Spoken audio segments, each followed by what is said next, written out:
بسم اللہ الرحمن الرحیم۔ السلام علیکم۔ آسمانی دسترخوان۔ حضرت عیسیٰ علیہ السلام کے حواریوں نے یہ عرض کیا کہ اے عیسیٰ بن مریم، کیا آپ کا رب یہ کر سکتا ہے کہ وہ آسمان سے ہمارے پاس ایک دسترخوان اتار دے؟ تو حضرت عیسیٰ علیہ السلام نے فرمایا کہ اس طرح کی نشانیاں طلب کرنے سے اگر تم لوگ مومن ہو تو خدا سے ڈرو۔ یہ سن کر حواریوں نے کہا کہ ہم نشانی طلب کرنے کے لیے یہ سوال نہیں کر رہے، بلکہ ہمارا مقصد یہ ہے کہ ہم شکم سیر ہو کر خوب کھائیں اور ہم کو اچھی طرح آپ کی صداقت کا علم ہو جائے، تاکہ ہمارے دلوں کو قرار آ جائے اور ہم اس بات کے گواہ بن جائیں، تاکہ بنی اسرائیل کو ہماری شہادت سے یقین اور اطمینان کلی حاصل ہو جائے اور مؤمنین کا یقین اور بڑھ جائے اور کفار ایمان لے آئیں۔ حواریوں کی اس درخواست پر حضرت عیسیٰ علیہ السلام نے بارگاہ خداوندی میں اس طرح دعا مانگی کہ ترجمہ کنز الایمان: اے رب ہمارے، ہم پر آسمان سے ایک خوان اتار کہ وہ ہمارے لیے عید ہو، ہمارے اگلے پچھلوں کی اور تیری طرف سے نشانی، اور ہمیں رزق دے، اور تو سب سے بہتر روزی دینے والا ہے۔ حضرت عیسیٰ علیہ السلام کی دعا پر اللہ تعالیٰ نے فرمایا کہ دسترخوان تو اتار دوں گا، لیکن اس کے بعد بنی اسرائیل میں سے جو کفر کرے گا میں اس کو ایسا عذاب دوں گا کہ تمام جہان والوں میں سے کسی کو ایسا عذاب نہیں دوں گا۔ چنانچہ اللہ تعالیٰ کے حکم سے چند فرشتے ایک دسترخوان لے کر آسمان سے اترے، جس میں 7 مچھلیاں اور 7 روٹیاں تھیں۔ حضرت ابن عباس رضی اللہ تعالی عنہما سے یہ روایت ہے کہ فرشتے دسترخوان میں روٹی اور گوشت لے کر آسمان سے زمین پر نازل ہوئے، اور بعض روایتوں میں یہ بھی آیا ہے کہ تلی ہوئی ایک بہت بڑی مچھلی تھی جس میں کانٹا نہیں تھا، اور اس میں سے روغن ٹپک رہا تھا، اور اس کے سر کے پاس نمک اور دم کے پاس سرکہ تھا، اور اس کے ارد گرد قسم قسم کی سبزیاں تھیں، اور 5 روٹیاں تھیں، ایک روٹی کے اوپر روغن زیتون، دوسری پر شہد، تیسری پر گھی، چوتھی پر پنیر، 5ویں پر گوشت کی بوٹیاں تھیں۔ دسترخوان کے ان سامانوں کو دیکھ کر حضرت عیسیٰ علیہ السلام کے ایک حواری شمعون نے کہا، جو تمام حواریوں کا سردار تھا، کہ اے روح اللہ، یہ دسترخوان دنیا کے کھانوں میں سے ہے یا آخرت کے؟ تو آپ نے فرمایا کہ یہ نہ تو دنیا کے کھانوں میں سے ہے نہ آخرت کے، بلکہ اللہ تعالیٰ نے اپنی قدرت کاملہ سے تمہارے لیے اس کھانے کو ابھی ایجاد فرما کر بھیجا ہے۔ پھر حضرت عیسیٰ علیہ السلام نے بنی اسرائیل کو حکم دیا کہ خوب شکم سیر ہو کر کھاؤ، اور خبردار اس میں سے کسی قسم کی خیانت نہ کرنا،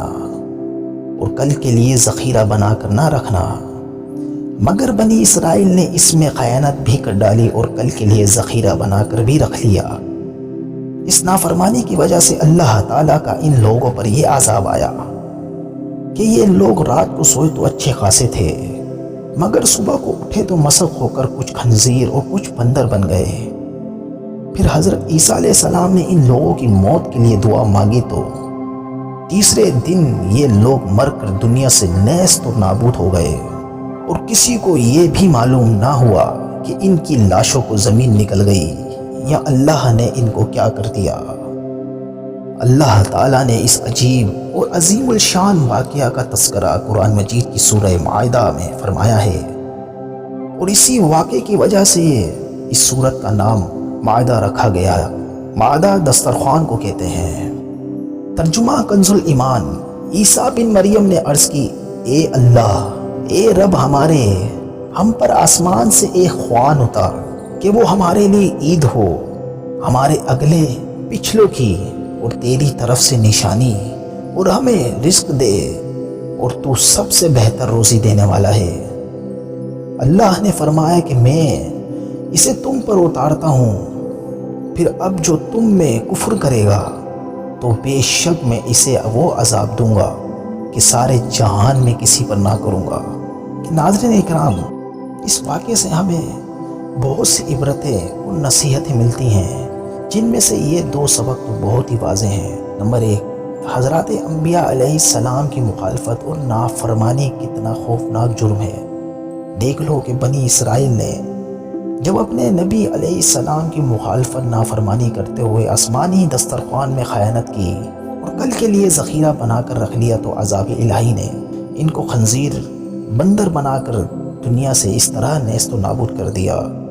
کہ ان کی قبروں کا نشان باقی نہ رہا۔ جو لوگ اللہ اور رسول کی امانتوں میں خیانت کرتے ہیں، انہیں اس ہولناک عذاب سے عبرت حاصل کرنی چاہیے اور توبہ کر لینی چاہیے۔ نمبر 2،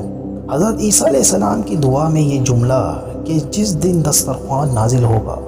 وہ دن ہمارے اگلوں اور پچھلوں کے لیے عید کا دن ہوگا۔ اس سے یہ سبق ملتا ہے کہ جس دن قدرت خداوندی کا کوئی خاص نشان ظاہر ہو، اس دن خوشی منانا اور مسرت و شادمانی کا اظہار کر کے عید منانا، یہ حضرت عیسیٰ علیہ السلام کی مقدس سنت ہے۔ حضور انور صلی اللہ علیہ وآلہ وسلم کی ولادت باسعادت کی رات اور اس کا دن یقیناً خداوند قدوس کے ایک نشان اعظم کے ظہور کی رات اور دن ہے، لہٰذا میلاد النبی صلی اللہ علیہ وآلہ وسلم کی خوشی منانا اور اس تاریخ کو عید میلاد کہنا یقیناً قرآن مجید کی تعلیم کے عین مطابق ہے۔ خوشی منانا، گھروں اور محفلوں کی آرائش کرنا، اچھے پکوان پکوا کر خود بھی کھانا اور دوسروں کو بھی کھلانا، یہی سب عید کی نشانیاں اور عید منانے کے طریقے ہیں جن پر 12ویں شریف کو اہل سنت و جماعت عمل کر کے عید میلاد کی خوشی مناتے ہیں۔ اور جو لوگ اس سے چڑھتے ہیں اور اس تاریخ کو اپنے گھر اندھیرا رکھتے ہیں، جھاڑو بھی نہیں لگاتے اور میلے کچیلے کپڑے پہن کر منہ لٹکائے پھرتے ہیں اور عید میلاد کی خوشی منانے والوں کو بدعتی کہہ کر پھپتیاں کستے ہیں، انہیں ان کے حال پر چھوڑ دینا چاہیے اور اہل سنت کو چاہیے کہ خوب خوشی منائیں اور کثرت سے میلاد شریف کی مجالس منعقد کریں اور خوب جھوم کر صلاۃ و سلام پڑھیں، مثل فارس زلزلے ہوں، نجد میں ذکر آیات ولادت کیجیے۔